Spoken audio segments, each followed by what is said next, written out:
KI 연구 성과 보고의 네 번째 세션 시작하겠습니다. 안녕하십니까. 저는 환경평가본부 본부장을 맡고 있는 유헌석입니다. 이번 세션은 두 개의 발제가 준비가 되어 있는데요. 첫 번째는 원자력 발전소 해체 시 비방사성 폐기물 관리 방안에 관련해서 자원에너지 평가실의 신경희 선임연구원이 발표를 하겠습니다. 그다음에 두 번째로는 환경평가 지원을 위한 지역 환경 현황 분석 시스템 구축 및 운영에 관련된 사항으로 소음 지도를 활용한 지역별 환경 용량 평가에 관해서 이병건 연구위원이 발표를 하시겠습니다. 두 분 발표에 앞서서 먼저 오늘 토론자로 네 분을 모셨습니다. 토론자분들을 먼저 소개해드리겠습니다. 먼저 집단 지성 네트워크의 이희선 대표님 참석하셨습니다. 네, 감사합니다. 그다음에 한국원자력안전재단의 양지원 부장님 참석해 주셨습니다. 네, 감사합니다. 그다음에 경희대학교 김진호 교수님 참석하셨습니다. 예. 그다음에 서울대학교 이동근 교수님 참석해 주셨습니다. 예, 감사합니다. 지금 세션이 조금 전체적으로 시간이 많이 늦어졌습니다만은 5시 30분에 시작을 해서 1시간 정도 예상을 하고 있습니다. 각 발제자께서는 15분을 최대로 맞춰서 발제를 해 주시면 감사하겠습니다. 그럼 바로 시작을 하도록 하겠습니다. 원자력 발전소 해체 시 비방사성 폐기물 관리 방안에 대해서 말씀드리도록 하겠습니다. 오늘 발표는 먼저 해체 폐기물과 관련된 이슈들을 살펴보고 국내 제도나 관리의 취약성을 살펴보고 해외 사례 말씀드리고 연구 결과인 관리 방안 설정에 대해서 설명드리도록 하겠습니다.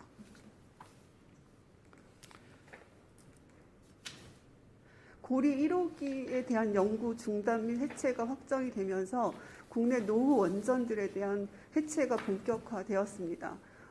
최근에는 월성 1호기에 대한 연구 정지도 결정이 되었고 2030년 이전에 설계 수명이 만료되는 원전이 10기가 더 있습니다. 이런 원전 해체 시 폐기물이 이제 많이 발생하게 되는데요. 방사선 관리 구역 내에서 발생하는 방사선 폐기물도 있지만 관리 구역 외에서 발생하는 일반 사업장 폐기물도 대량 발생하게 됩니다. 그리고 방사선 관리 구역 내에서 발생을 해서 방사선 폐기물로 분류가 되었지만 농도가 매우 낮거나 오염이 되지 않았거나 제염을 통해서 오염이 낮아졌을 경우에는 더 이상 방사선 폐기물로 관리할 필요가 없다라고 해서 자체 처분 폐기물이라고 분류를 합니다. 그래서 본 연구에서는 이 자체 처분 폐기물과 사업장 폐기물을 비방사성 폐기물의 범주로 묶어서 이러한 비방사성 폐기물을 어떻게 관리할 것인지를 살펴보았습니다. 사실 이 자체 처분 폐기물에 대해서 이것을 방사선 폐기물로 볼 것인지 비방사선 폐기물로 볼 것인지에 대한 전문가들의 의견이 조금 다를 수 있습니다. 그 원인은 나중에 설명드리도록 하겠습니다.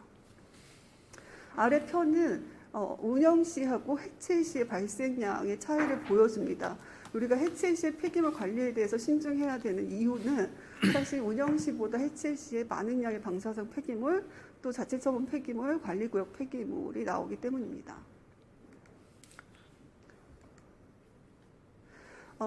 앞선 비방사선 폐기물 같은 경우에는 일반 폐기물과 동일하게 소각, 매립, 재활용이 가능합니다. 그런데 사실상 과거 사례에 비춰볼 때 이런 재활용이나 소각 매립이 쉽지만은 않은 것 같고 관련된 갈등 사례들은 이미 선행 연구에서 정리된 바 있습니다.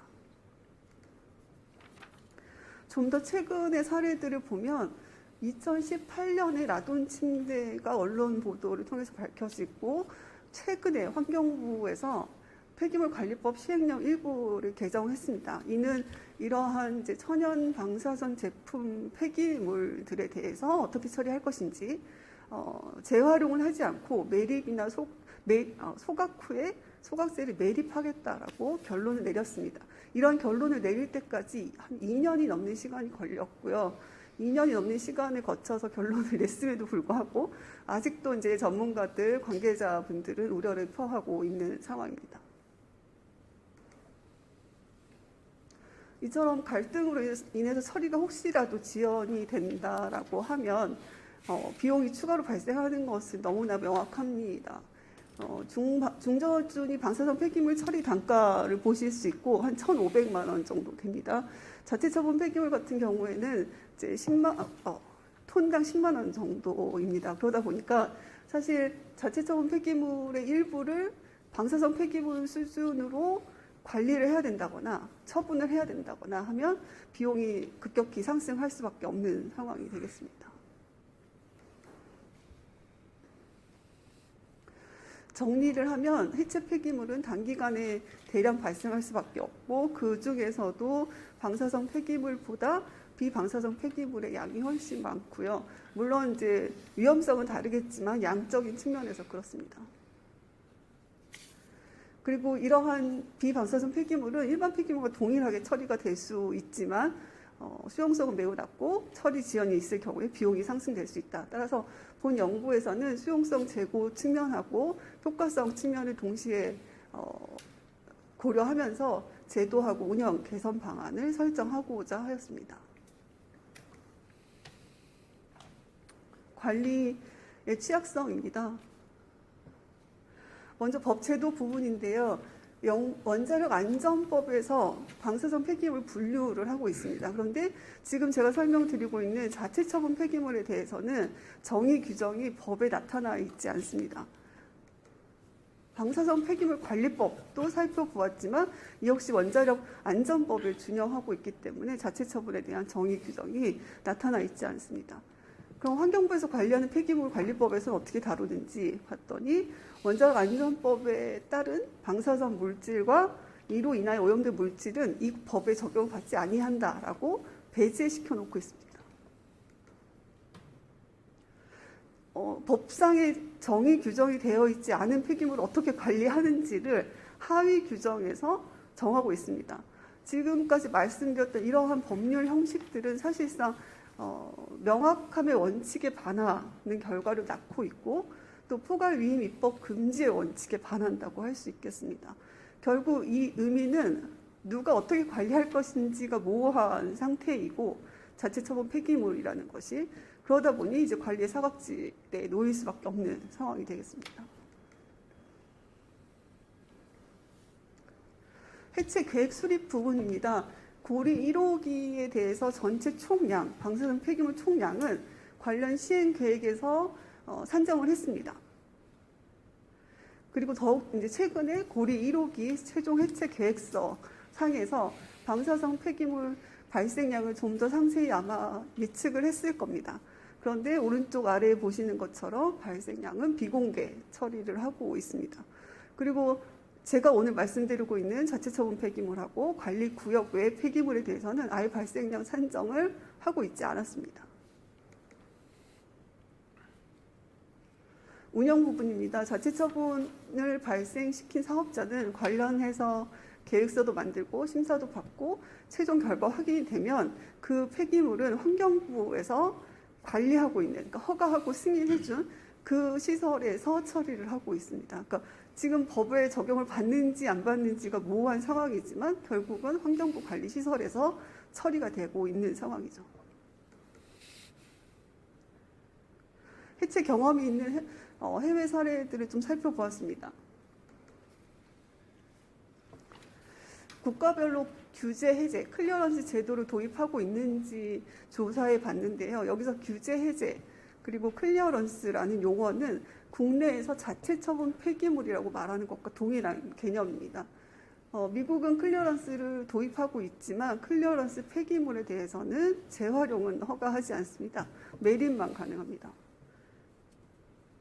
독일 같은 경우에는 방사성 폐기물과 비방사성 폐기물을 같은 부서에서 통합해서 관리를 하고 있고요.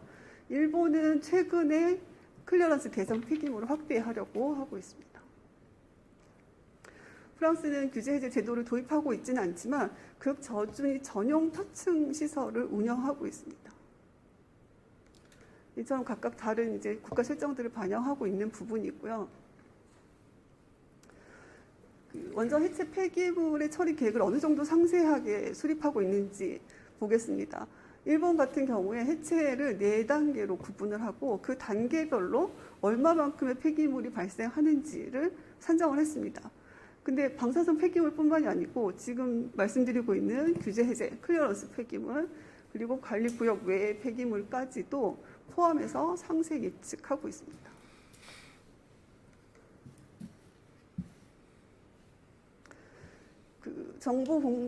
공공 참여와 정보 공개입니다.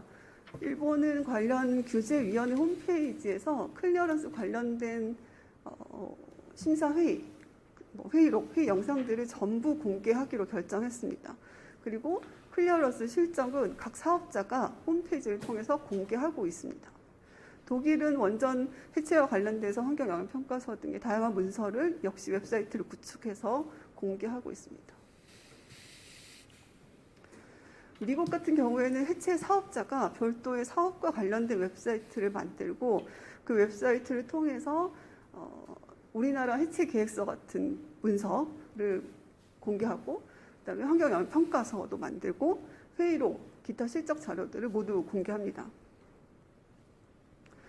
시민참여 기법도 다양하게 적용하고 있는 것을 확인할 수 있었습니다. 마지막 연구 결론입니다. 국내 이제 이슈들과 관리하고 운영의 문제점들 그리고 해외 사례들을 통한 시사점들을 토대로 4가지의 개선 방향을 설정했습니다. 첫 번째는 관리 주체 명확화입니다. 두 번째는 해체 계획서의 심사 절차를 개선해야 한다는 것이고요. 그다음에 세 번째는 비방사성 폐기물 계획을 좀 더 구체화하는 것입니다. 마지막으로 정보 공개 및 주민 참여 강화 방안입니다. 각각의 부문에 대해서 이행 방안을 조금 더 구체적으로 9가지 정도 도출을 했습니다. 본 발표에서는 이 중에 5가지를 간단히 설명드리겠습니다.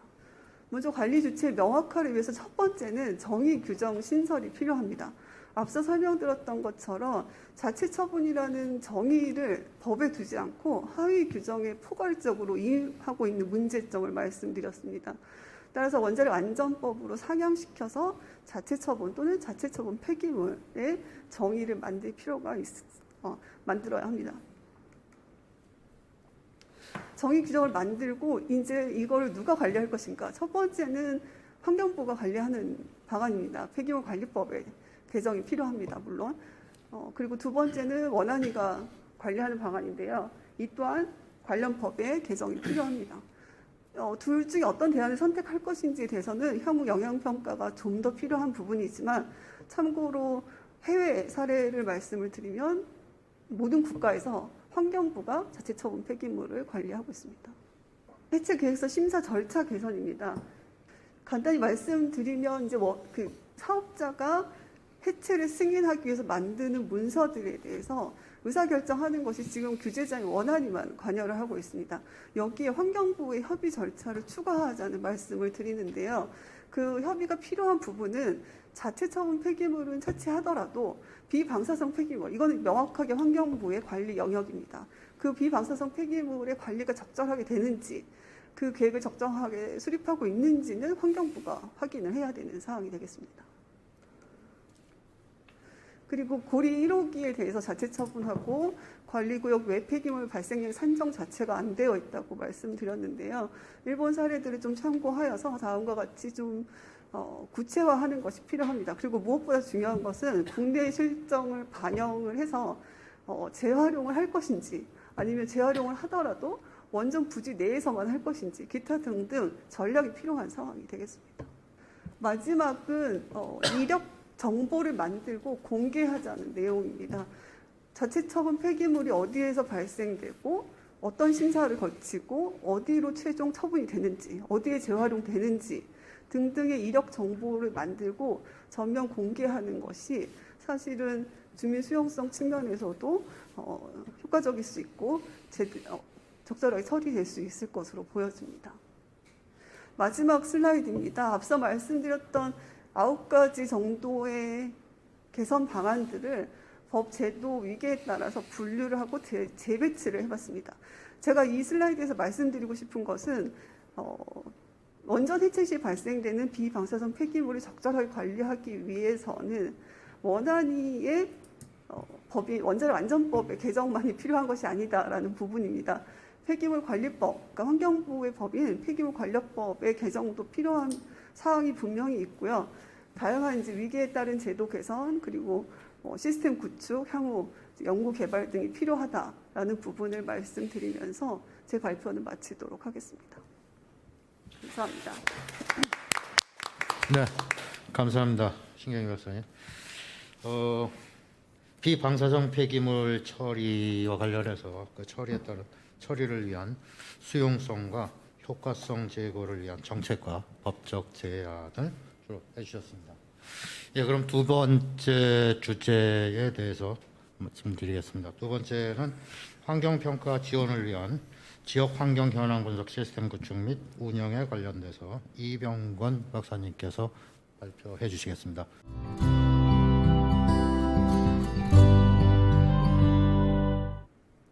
예, 방금 소개받은 이병건입니다.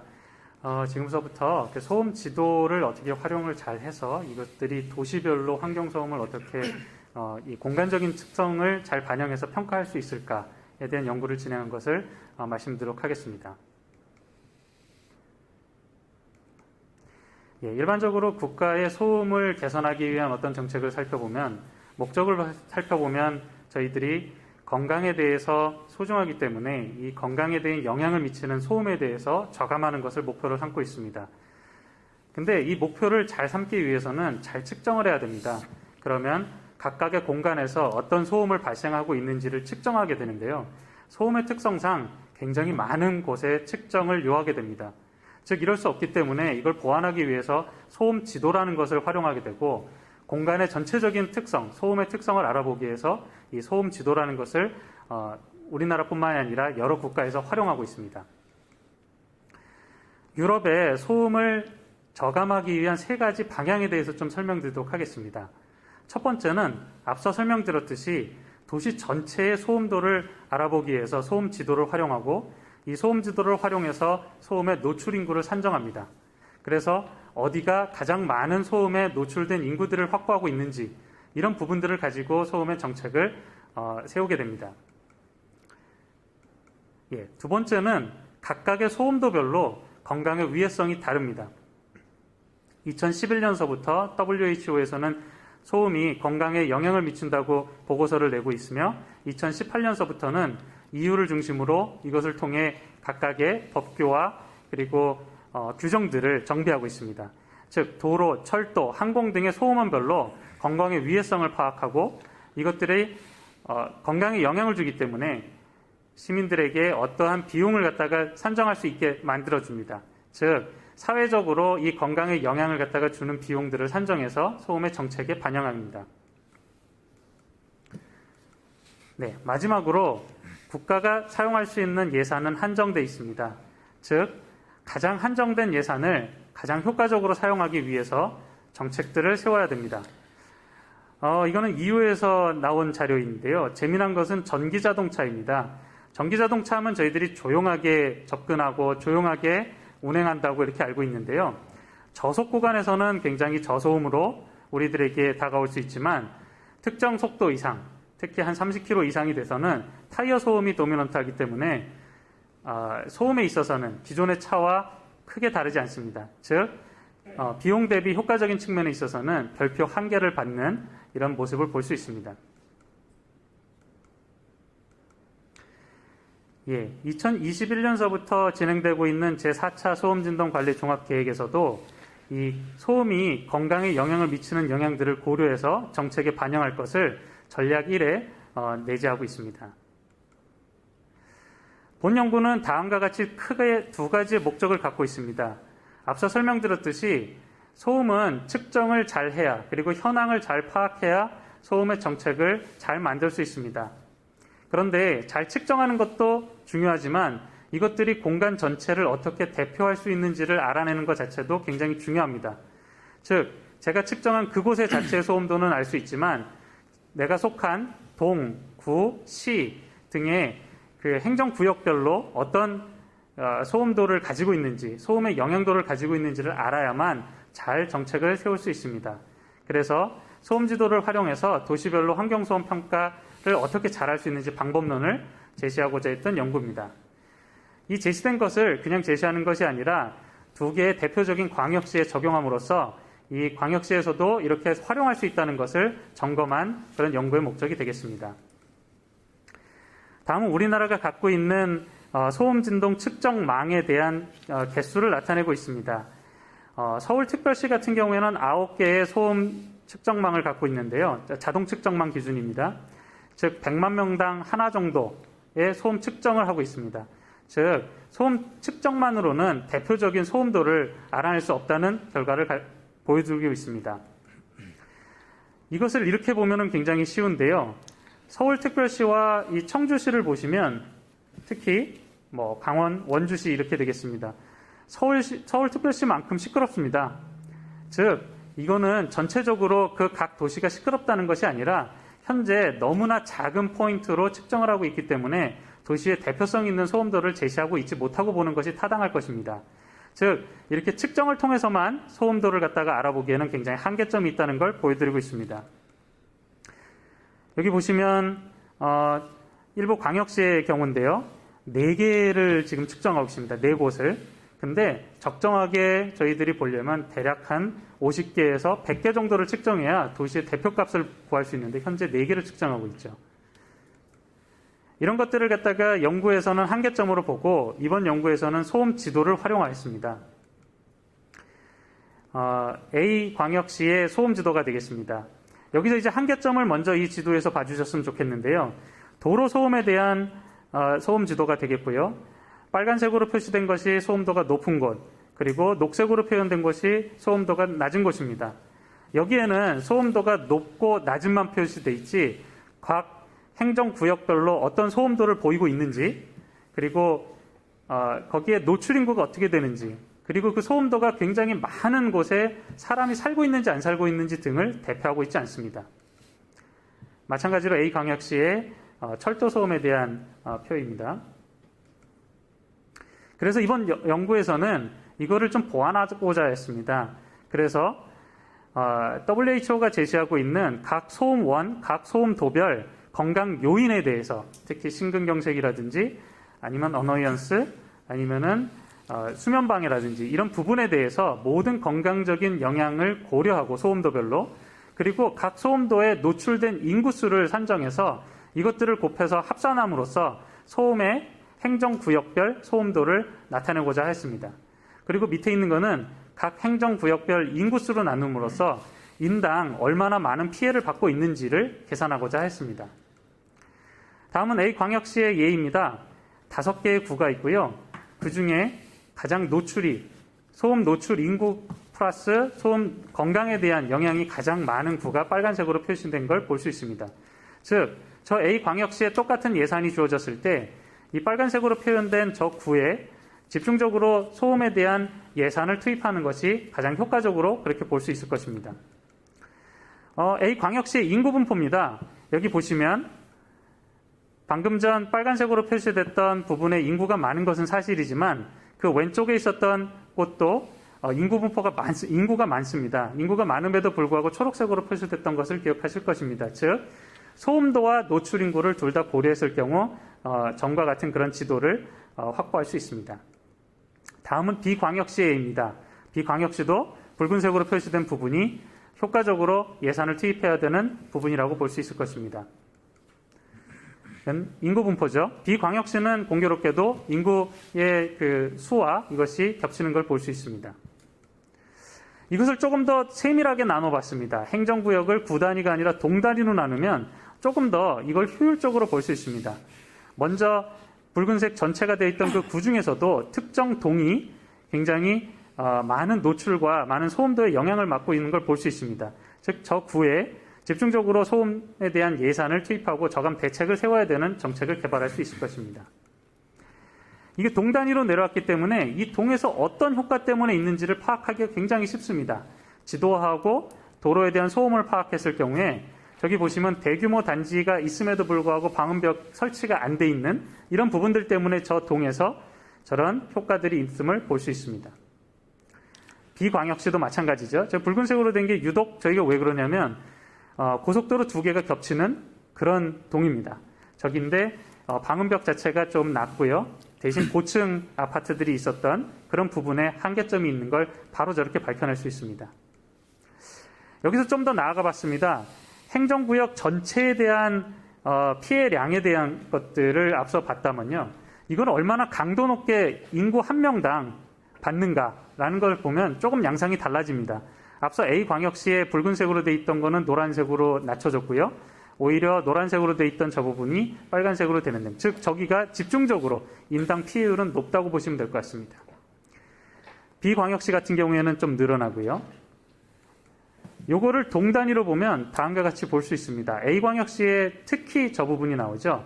이 부분을 잘 살펴보면 고속도로에서 이제 시내로 들어오는 굉장히 고속화된 도로가 시내로 접근하는, 그런데 그 부분에는 방음벽과 이런 부분은 좀 적고요. 거기에 아파트들이 굉장히 고층화된 그런 부분들을 볼 수 있습니다. 즉 원인 파악과 그리고 대책 수립에 효과적인 지도라 볼 수 있습니다. 비광역시 같은 경우에는 붉은색이 북쪽에 저기 위치하고 있는데요. 저기는 고속철도와 고속도로가 인접하고 있고 거기에 고층 빌딩이 있는 그런 곳이라고 보면 되겠습니다. 그래서 한 사람당 피해의 양이 굉장히 많다 이렇게 보시면 될 것 같습니다. 여기 한계점이 있습니다.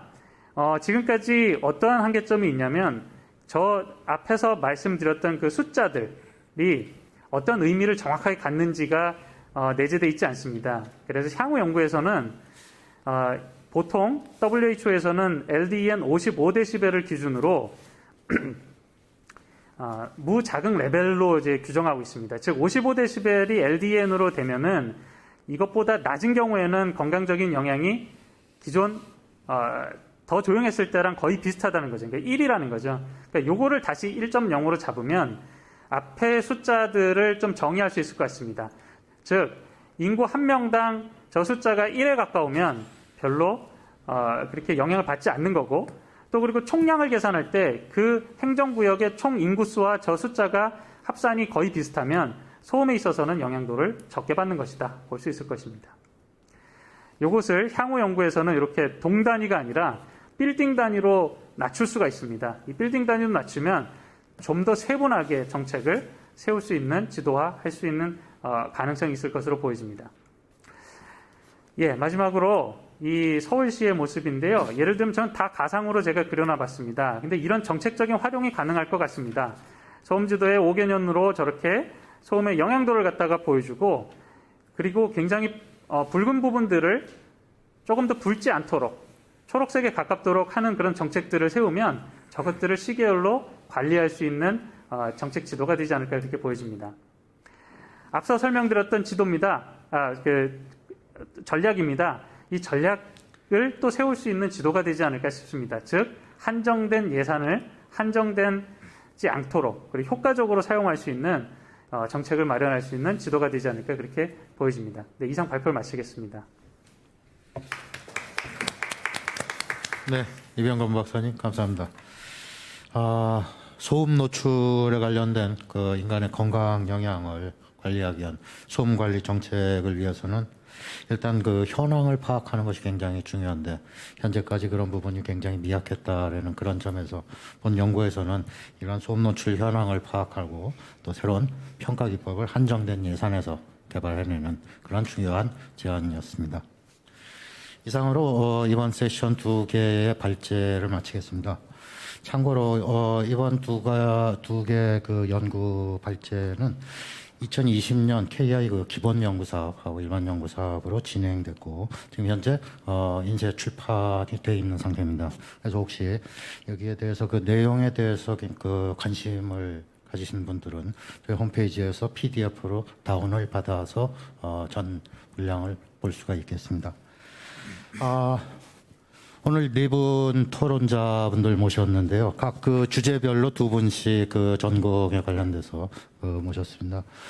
뭐 전체를 2가지 다 토론을 해주셔도 좋습니다만은 그러실 것까지는 없고 예, 그래서 그 이선 대표님하고 양지원 부장님께서는 1번 그 발제를, 그 다음에 김진호 교수님하고 이동근 교수님께서는 2번 발제에 대해서 토론을 해주시면 감사하겠습니다. 토론 시간은 한 5분 정도 괜찮겠습니까? 예. 예. 먼저 그러면은 이선 대표님 부탁드리겠습니다. 예, 감사합니다. 그 지금 발표하신 그 원전 해체 폐기물에 대한 그 처리 방안, 이게 굉장히 중요한데 그 중에도 가장 중요한 것이 뭐냐면 극저준위 폐기물하고 그 비방사성 폐기물입니다. 왜냐하면 이게 양이 많기 때문에 이걸 어떻게 처리하느냐가 굉장히 중요하고, 또 사실 그 일반 국민들은 이 뭐 고준위나 중준위 이런 데 관심 있는 것보다 이 저준위나 극저준위 폐기물, 그다음에 원전의 해체 때 나오는 이 그 비방사성 폐기물을 어떻게 처리하는지에 대단히 관심이 높습니다. 그래서 여기에서 제시해 주신 그 관리 주체 명확화, 이건 굉장히 중요하다고 생각합니다. 그다음에 그 주민 참여와 강화, 이것도 굉장히 중요한 거라고 생각을 합니다. 그래서 이거를 상대적으로 잘 이렇게 그 제안을 해 주셔서 감사하고요. 그런데 이제 이 중에 과연 그러면 그 일본의 예는 많이 들치기는 했는데, 저는 이제 그 미국하고 캐나다 쪽이 과연 어떻게 하고 있는지를 좀 그 알기 위해서 국회 도서관에 요청을 해서 이러한 그 자료를 좀 찾았습니다. 그래서 그걸 보면은 그 지금 이러한 그 이 미국이나 캐나다 같은 경우에도 이 극저준위 폐기물 또는 그 저준위 폐기물에 대해서는 많은 그 관여가 있습니다. 예를 들면 그 에너지관리청이라든가 원자력 규제위원회 등에서 이런 것에 관여를 하고, 그 다음에 저준위 방사성 폐기물에 대해서는 저준위 그 방사능 폐기물 정책법이라는 거를 따로 만들어서 이 저준위 폐기물에 대한 거를 관리를 하고 있습니다. 특히 그 저준위 방사성 폐기물은 그 일반적으로 허가받은 업체에서 관리되고, 그 다음에 이 처리될 때까지 그 이 처리 시설에 보관을 해야 되고, 그 처리 시설로 운반할 때는 미국 교통부의 허가를 받은 용기에 담아서 이렇게 그 운반을 합니다. 그 미국같이 땅덩어리가 넓은 나라들도 지금 그 이 4개의 저준위 폐기물 처리 시설을 운영하고 있습니다. 말씀하신 것처럼 많은 그 방사성 폐기물이 나오지만 여기에 따라서 그 이 저준위 방사성 폐기물에 대한 책임은 각 주가 있고, 그다음에 이 법에 따라서 주 정부와 협약을 맺고 공동 처리 시설을 사용할 수 있도록 이렇게 하고 있습니다.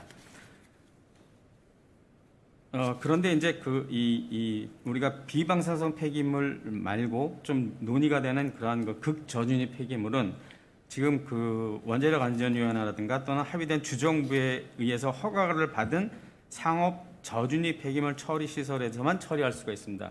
이 얘기는 다시 말하면은 그 저준위 폐기물이나 극저준위 폐기물, 이거는 다 어떤 그 일정한 시설에 의해서 관리하도록 되어 있습니다.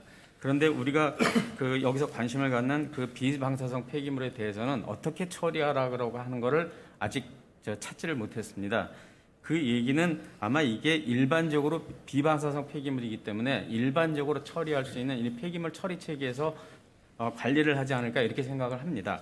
그리고 캐나다도 역시 마찬가지로 그 이 원자력 안전 및 통제법하고 원자력 연료 폐기물법에 의해서 이것을 관리하고 있지만, 이러한 그 저준위나 극저준위 폐기물에 대해서는 캐나다 원자력 안전위원회에서 별도 규정을 만들고 이거를 그 관리하도록 하고 있습니다. 역시 마찬가지로 그 이 극저준위 폐기물에 대해서는 이 캐나다에서도 그렇게 특별하게 어떤 그 관리를 언급하고 있지 않습니다. 어떤 법에서도. 그리고 그래서 일반 이 폐기물에 대해서는 어차피 마찬가지로 이러한 폐기물 관리 체계에서 관리하지 않나 이렇게 추측을 해봅니다. 왜냐하면 저희가 이 자료를 갖고 다 봐도 이러한 그 극저준위 폐기물에 대해서만 좀 언급이 있고, 그 다음에 비방사성 폐기물에 대해서는 언급이 없습니다. 그런데 이제 우리나라 같은 경우에는 극저준위 폐기물 중에서 아까 얘기했던 클리어런스 제도, 일본의 클리어런스 제도라든가 이런 걸로 제염을 하고 일반 폐기물로 될 수 있는 것 같은 거는 어떻게 하느냐, 이게 굉장히 중요한데, 사실 그 미국과 이 캐나다에서도 이거에 대한 그 명확한 규정은 없습니다. 그래서 지금 우리는 우리의 이 상황 실정에 맞게 이러한 새로운 제도나 이러한 이 정책이 만들어져야 하는데, 지금 우리는 환경부가 이에 대해서 전혀 관여를 안 하고 있습니다. 그래서 우리 상황을 미루어 보면 우리는 토지가 협소하고 인구 밀도가 굉장히 높은 데다가 이 극저준위 폐기물이나 이 비방사성 폐기물의 발생량이 엄청 많습니다.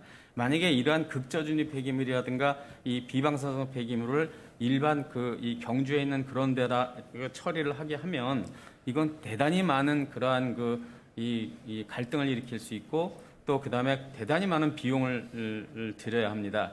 그래서 여기서 말씀하신 것처럼 그거에 대한 거를 가장 경험이 많은 환경부가 거기에 대해서 어느 정도 관여를 해서 비방사성 폐기물에 대한 거를 관리를 하고 그다음에 그 극저준위 폐기물 중에서 클리어런스 제도에 적용될 수 있는 이런 폐기물에 대한 관리는 환경부가 관여를 해서 이거를 잘 처리할 수 있도록 관여를 해야 되고 또 특히 중요한 건 이 폐기물은 굉장히 주민들의 이 관심이 굉장히 높기 때문에 주민 참여 그리고 의견 수렴 과정이 굉장히 중요합니다.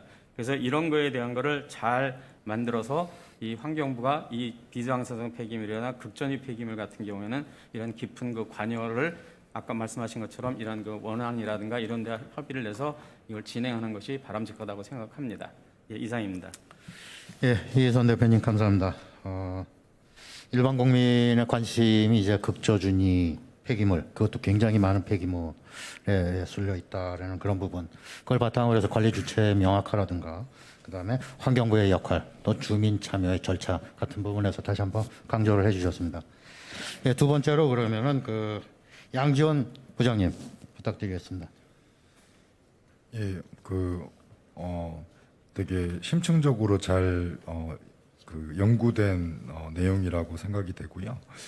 17년 6월에 고리 1호기가 연구 정지가 확정된 이후에 원래 법적으로는 5년 이내에 해체 계획서를 제출하게 돼 있습니다. 근데 사실 1년 앞당겨서 지난주인 5월 14일에 이제 한수원이 원자력 안전위원회에 해체 계획서를 고리 1호기 해체 계획서를 제출한 상황입니다.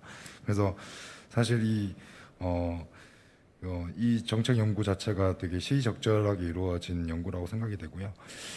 일단 제가 생각하는 정책 연구는 사실 정책 이슈를 선제적으로 사전에 발굴하고 그리고 이제 개선 보완해야 될 부분을 지속적으로 탐색하는 것들 그리고 갭 분석이라든지 심층 연구 등을 통해서 개선 보완의 방향을 제시하는 것이 가장 핵심이라고 생각이 됩니다. 그런 측면에서 본 연구는 아주 꼼꼼하게 잘 추진된 연구라고 생각이 됩니다. 특히 앞서 이희선 대표님께서 말씀해 주신 바와 같이 가장 핵심이 되는 부분들은 현재 원자력 쪽에서는 사실은 해체에 필요한 미확보 기술을 위한 확보를 위한 R&D라든지 아니면은 해체와 연계되는 어떤 사용 해결료 관리 방안이라든지 이런 좀 큰 틀에서의 그런 것들이 많이 주로 논의가 되고 있습니다. 근데 이제 본 연구에서 사실 이제 이슈를 제기해 주신 부분들이 사실은 국민들과의 어떤 소통이라든지 국민 신뢰 확보라든지 이런 측면에서 아주 중요한 부분이라고 생각이 되고요.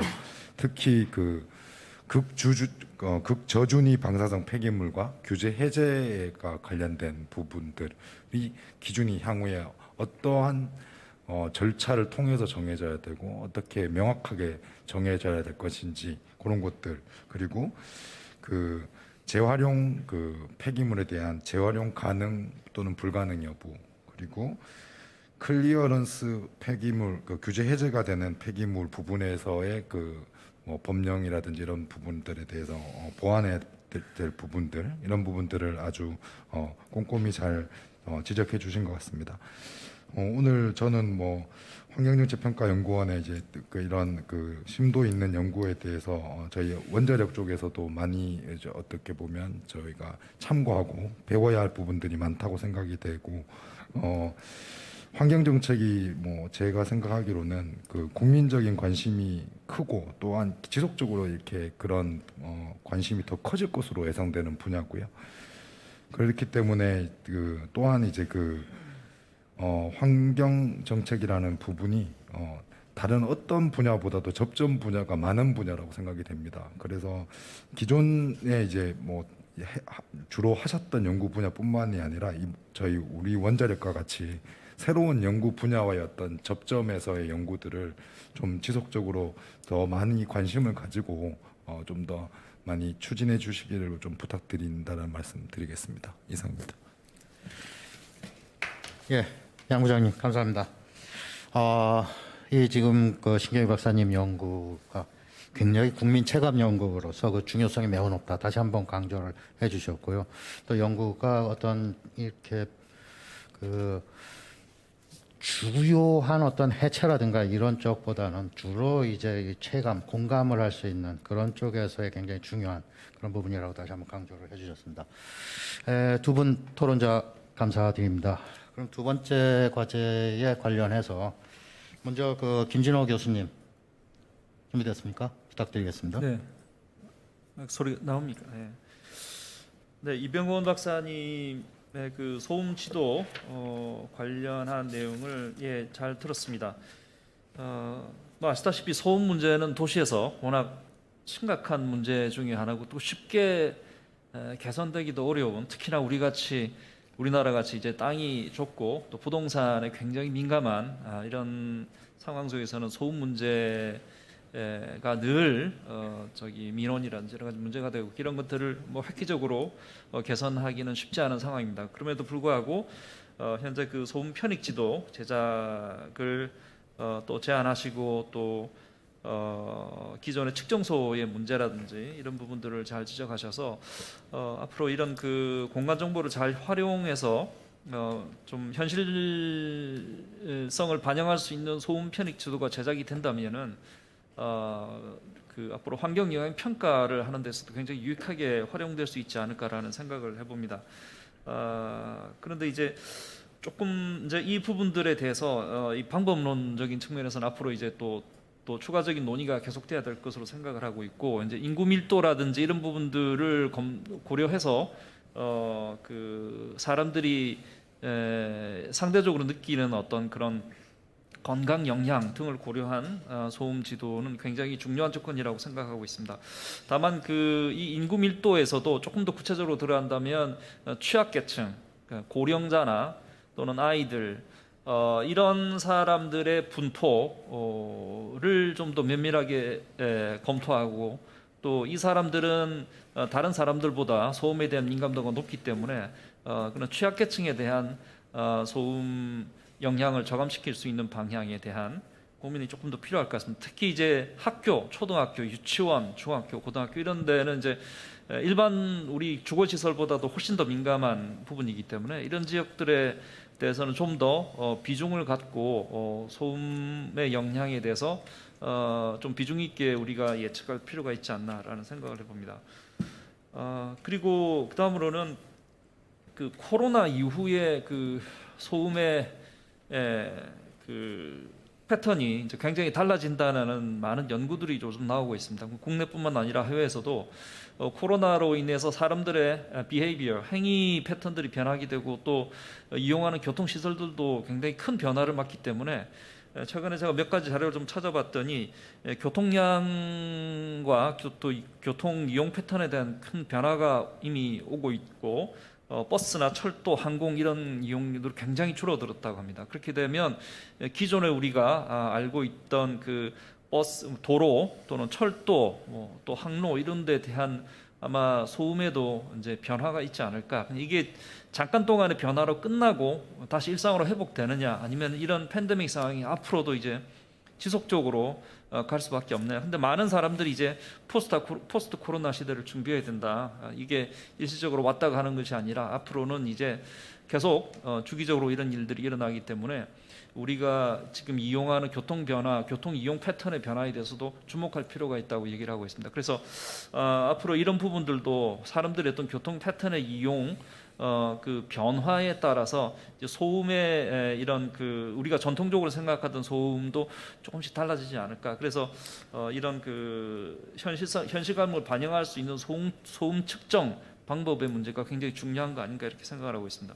세 번째로는 이런 일상적인 그런 소음보다도 사실은 좀 일시적으로 일어나는 소음, 예를 들면 공사 중 소음이 굉장히 큰 문제입니다. 제가 서울시하고 경기도 교육환경 평가를 지금 몇 년째 하고 있는데 그 교육환경 평가를 들어가 보면 그냥 아이 초등학교에서 불과 한 30m도 떨어지지 않은 곳에서 뭐 오피스텔이 들어선다든지 뭐 아파트가 들어선다든지 상업시설이 들어선다든지 이런 일들이 비일비재합니다. 아주 특히 서울 같은 경우에는 이제 개발할 땅이 없고 서울은 이제 재개발로 다 들어가기 때문에 이런 정원시설 옆에서 특히 학교 주변에서 개발되는 것들이 너무나 빈번하게 일어나고 있고 여기에서 소음이 가장 큰 문제 중에 하나지만 사실은 어쩔 수가 없습니다. 그 부분들에 대해서. 그래서 자기네들의 어떤 개발권 또 법에 보호받아서 개발할 수 있는 그 개발 권리를 박탈할 수 없고 또 그 소음을 원천적으로 차단할 수 없는 문제이기 때문에 이런 것들을 보면서 참 가슴 아프다는 생각을 좀 하게 됩니다. 특히 초등학교나 유치원 옆에 이런 문제들이 많이 생겨서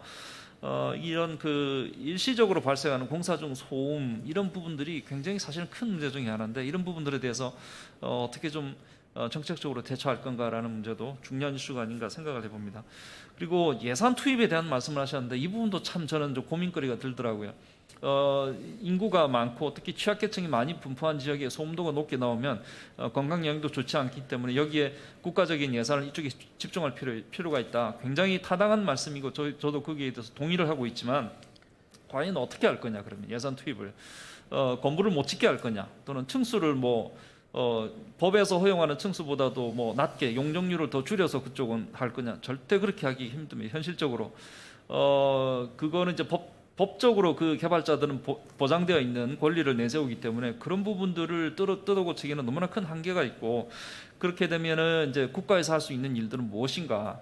예를 들면 완충 녹지를 강화시킨다든지 또는 조소음 포장을 또 더욱 의무적으로 한다든지 아니면 뭐 주변 정원 시설에 이중창을 뭐 지원한다든지 뭐 이런 여러 가지 정책이 있겠지만 사실 그것도 굉장히 한계가 있지 않을까. 그래서 이런 그 정책적 지원 또는 예산 투입 좋습니다. 굉장히 좋은 그 핫스팟을 발견해서 거기에다가 정부가 효과적으로 예산을 투입할 수 있다는 것은 너무도 좋은 아이디어인데 그럼 어떻게 할 거냐, 이 예산을 어떻게 분배할 거냐, 어떤 정책을 세울 거냐라는 게 또 다른 난제로 기다리고 있지 않나 소음 정책에서는 그런 생각이 좀 듭니다. 네, 이상입니다. 예, 김진호 교수님 감사합니다. 크게 한 4가지 말씀해 주셨네요. 일단 취약계층 분포를 반영을 할 필요가 있다 하는 부분. 그다음에 포스트 코로나 시대에 대비해서 그 행태 변화에 따른 소음 패턴의 변화 이것이 반영이 돼야 되겠다. 그다음에 일시적인 공사 소음이라든가 하는 픽 소음에 관련된 사항. 그다음에 마지막으로 예산 투입의 현실성에 관련돼서 토론을 해주셨습니다. 마지막으로 이동국 교수님 오래 기다리셨습니다. 예, 부탁드리겠습니다. 예, 발표 잘 들었습니다.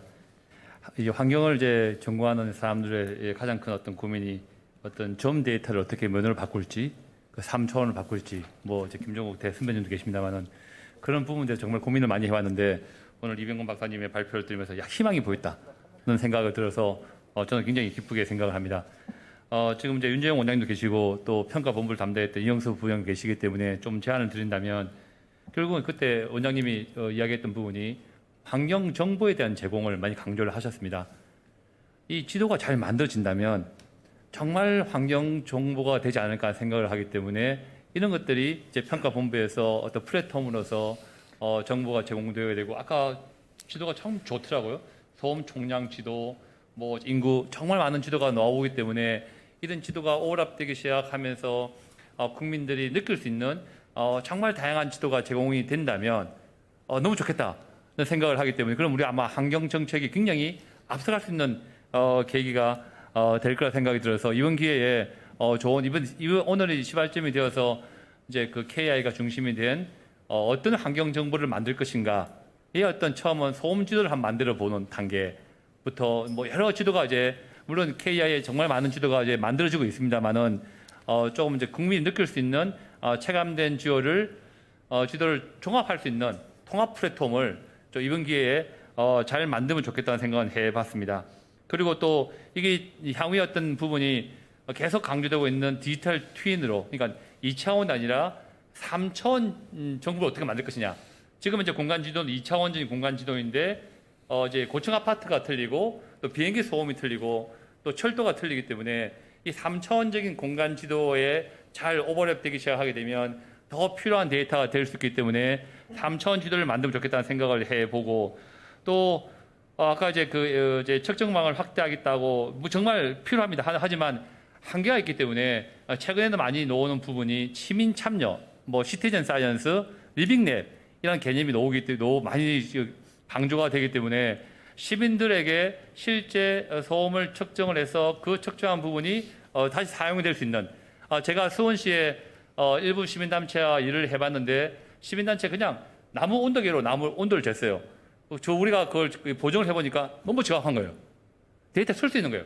AWS 데이터가 수원시에 2군데밖에 없는데 시민들은 한 달 내도록 지도를 온도를 재다 보니까 그 지도를 가지고 어느 지역에 얼마큼 온도 차이가 나는 걸 알 수 있는 지도를 만들어내는 부분이 생기기 때문에 시민들의 과학을 잘 이용한다면 현 추세와 잘 맞는 형태의 그런 어떤 공간 정보가 되지 않을까 생각을 해서 이 부분은 꼭 이번 기회에 KI의 어떤 중점 과제로 진행을 하기를 좀 기대를 해 봅니다. 이거는 이제 전체 원장님 계시기 때문에 이야기 드렸던 부분이고 나머지 세 가지를 좀 더 이야기를 더 드린다면 정말 저는 재밌게 물론 제가 소음의 전문가는 아닙니다만은 다양한 이제 그동안 다양한 환경 공부를 하면서 느꼈던 부분인데 소음 지도를 그냥 소음 지도가 아니라 시너지와 상충이라는 부분을 갖고 한다면 그러니까 소음 지도를 잘 우리가 생각하다 보면 소음에 대한 정책, 그러니까 폭염 대비가 아마 올해는 정말 더울 거라 생각해요.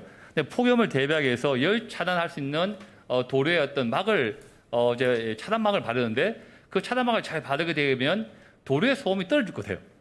그러니까 이 하나의 정책이 아니라 몇 가지 정책을 잘 쓰다 보면 특히 그 소음의 발생원은 항공, 뭐 철도, 자동차, 건설공사 이런 쪽인데 결국 이 부분이 미세먼지와 에너지를 많이 쓰는 업종들이기 때문에 어떻게 이 관리를 잘해 나가는가를 잘 쓰게 되면 최대 효과가 가능한 하나의 아까 최대 효과 이야기를 하셨으니까 하나의 정책 가지고 미세먼지도 저감시키고 폭염도 저감시키고 소음도 저감시키고 그런 시너지 효과가 충분히 계산될 거라 생각 드는 거예요. 이 부분을 이제 그러면서 또 전기 자동차가 뭐 발표도 재밌게 들었는데 전기 자동차가 속도가 이상되게 되면 이제 도로에서 소음이 나지만 그걸 줄일 수 있는 뭐 이제 그 도로 개발도 가능하다는 생각이 들고 저는 하이브리드 차를 타는데 정말 소음이 안 나는 거예요. 그런 차의 어떤 보급, 그러니까 이 많은 부분들이 에너지 정책과 소음이 같이 가면 좋겠다. 생각이 들기 때문에 그 시너지 효과를 충분히 발휘할 수 있는 그런 어떤 정책을 좀 더 많이 발굴하면 좋겠다. 이 부분도 보면 평가 본부에서 같이 다루면 좋겠다 생각은 들었습니다. 그 세 번째는 아까 이제 김준호 교수님 이야기했습니다만은 이걸 이제 어떻게 표현을 할 것인가를 이제 볼 때 기후변화에서는 리스크라는 개념을 갖고 와서 쓰다 보니까 AR4에서는 강도와 빈도로 표현했고 AR5에서는 기후 노출과 취약성, 해저드 위해성 이러한까지 표현했기 때문에 이 개념을 잘 갖고 오게 되면 취약성, 그러니까 버너러빌리티를 볼 때 그 지역의 어떤 사회적인 구성원 아니면 어떤 여성, 남성 아니면 병질환 이런 부분이 소음에 대한 노출과 버너러빌리티와 해저드 부분을 해저드한 것을 줄이기 위해서 방음벽, 수목 여러 가지 있기 때문에 그 지표를 잘 고민해서 아까 이제 만든 지표에서 좀 발전시키면 그러니까 결국은 리스크를 줄이는 것이 정책이기 때문에 그 리스크를 현재 정책과 현재 기술을 줄일 수 있는 것이냐 정말 비용을 많이 드느냐 또 기본적인 줄여야 될 리스크가 열이 있으면 열을 다 줄일 수 없으면 하나를 줄이면 얼마큼 좋아지는지 이런 부분이 개량적으로 좀 표현된다면 너무나 재밌다 생각이 들기 때문에 향후에 제가 숙제를 많이 내는 것지만 뭐 향후에 이런 리스크 개념도 잘 적용하면 좋겠다는 부분이 어떤 그 세 번째 요구고 마지막으로 보면 오늘 주제가 탄소 중립이다 보니까 소음 지도가 이제 2050년도에 탄소 중립이 되면 어떻게 바뀔까? 좀 완전히 바뀔 것 같아요. 2050년대 탄소 중립을 가기 위해서 정말 많은 정책을 쓰고 있기 때문에 그 정책 보면 최근에 뭐 흡수원이 한 이야기도 있지만 아까 이제 뭐 열에 대한 부분도 에너지 부분도 있고 수소, 전기 모든 부분이 내연 자동차가 없어지게 되고 이제 그 에너지 부분이 다 전환이 생기게 되면 우리가 쓰는 열 문제가 전기를 바뀔 때에 대한 소음은 팍 줄 수 있기 때문에 그 부분이 이제 그 탄소 중립을 뭐 갈 때에 대한 정부의 어떤 목표이잖아요. 2030년, 40년, 50년 목표를 갈 때 어떻게 소음이 주는지만 계산을 한다면 그 탄소 중립에 의한 효과가 조금 더 설명이 될 수 있고 국민들이 탄소 중립을 가기 위한 어떤 동기부여가 될 수 있다 생각이 들어서 저는 이제 이왕 이렇게 하신 거, 지도 만드신 거, 뭐 다양한 형태로 쓰면 좋겠다는 부분은 제 생각입니다. 예, 이상 토론을 마치겠습니다. 예, 감사합니다.